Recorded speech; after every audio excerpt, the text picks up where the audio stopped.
Jika saya terbunuh, datangi dan bunuh Presiden.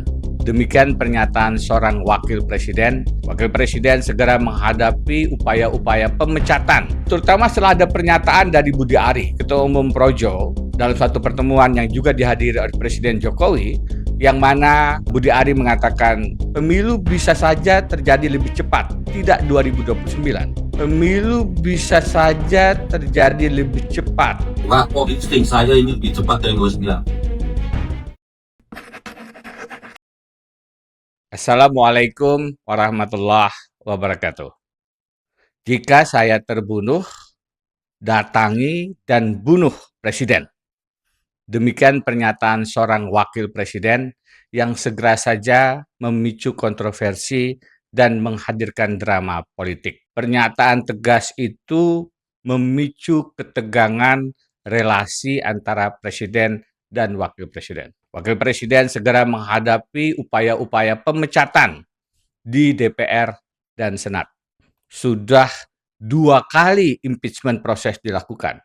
Dan impeachment yang kedua mungkin akan diputus di akhir tahun 2026 ini. Ini memang bukan terjadi di Indonesia, tetapi di Filipina. Hubungan antara Presiden Ferdinand Marcos Jr. dengan Wakil Presiden Sara Duterte menegang setelah pernyataan Wakil Presiden bahwa dia telah menghubungi seseorang dan mengatakan jika dia dibunuh, bunuh pula Presiden, Ibu Negara, dan Ketua DPR. Dari awalnya mesra, dinasti Marcos dan dinasti Duterte yang maju dalam pemilihan Presiden Filipina dan menang di tahun 2022, sekarang drama perang di antara keduanya terus berjalan sampai 4 tahun lebih. Sejak 2022 sampai 2026. Ada 4 dakwaan hukum yang dialamatkan kepada Wakil Presiden Sara Duterte dalam proses impeachment. Pertama, dugaan penyalahgunaan 612,5 juta peso dana konfidensial di kantor Wakil Presiden dan Kementerian Pendidikan.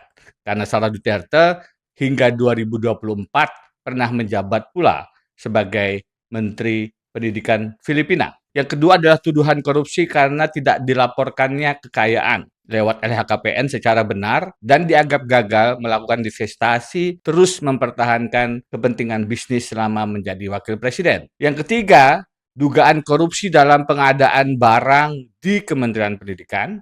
Dan yang keempat adalah tuduhan yang paling kontroversial, yaitu terkait ancaman pembunuhan kepada presiden, Ibu Negara, dan Ketua DPR tadi. Proses pemakzulan Wakil Presiden Filipina sudah melewati proses DPR.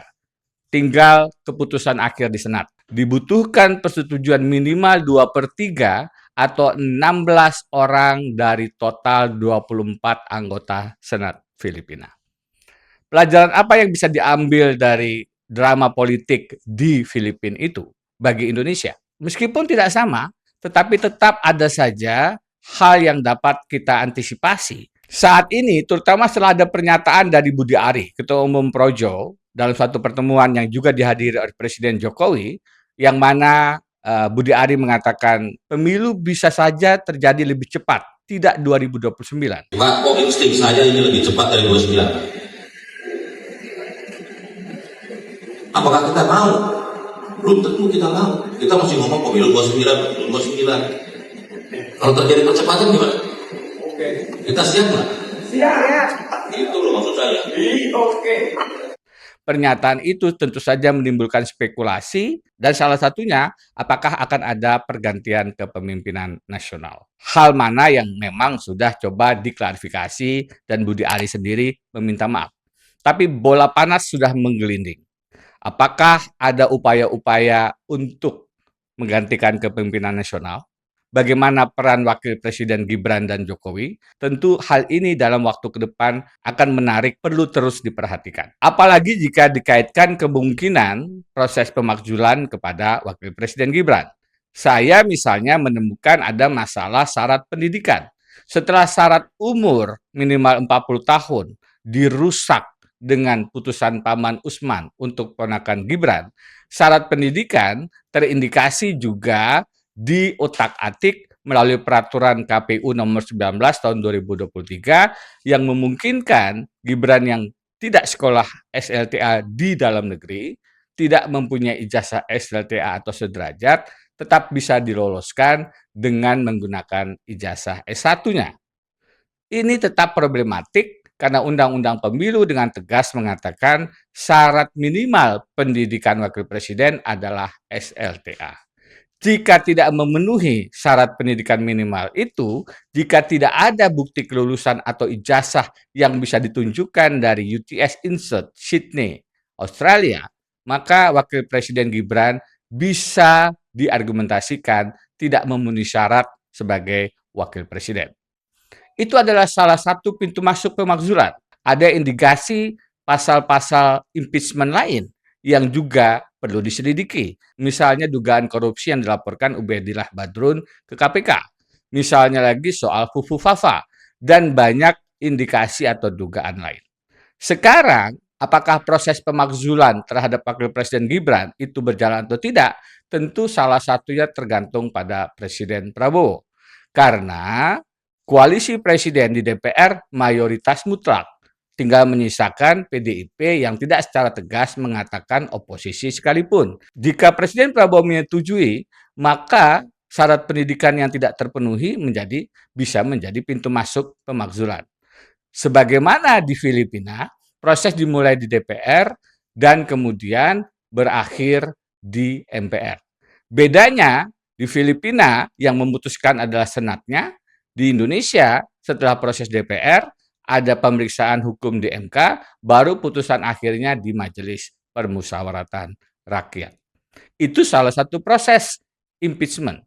Proses lain bisa saja menurut pasal 8, Wakil Presiden mengundurkan diri, berhenti. Sebagaimana contoh teladan yang ditunjukkan oleh Wakil Presiden Bung Hatta di tahun 56. Moga-moga Tuhan Yang Maha Kuasa memberkati pekerjaan kita. Pelajaran lain adalah kepentingan politik itu selalu yang abadi, bukan kawan atau lawan dalam politik praktis. Karena itu, relasi mesra antara Presiden Prabowo dengan Wakil Presiden Gibran memang bisa saja berakhir ketika kesamaan kepentingan politik juga tidak lagi sejalan. Hal semacam ini terjadi di banyak kesempatan, sudah jelas terlihat di Filipina ketika ada indikasi perpecahan, bahkan pernyataan pembunuhan dari wakil presiden yang dialamatkan kepada presiden. Semoga kita tidak melihat pertarungan politik yang makin menajam, perseteruan politik yang makin runcing di antara pemimpin nasional kita. Kita berharap Indonesia tetap dalam situasi yang kondusif di tengah situasi politik internasional dan nasional yang terus menantang. Mari kita berdoa agar hari ini yang kabarnya akan ada demo, semua berjalan dengan baik, semua berjalan dengan tenang, aspirasi bisa disampaikan, bersikap kritis itu boleh, tetapi anarkis tentu tidak kita setujui. Saya Denny Indrayana, Assalamualaikum warahmatullahi wabarakatuh.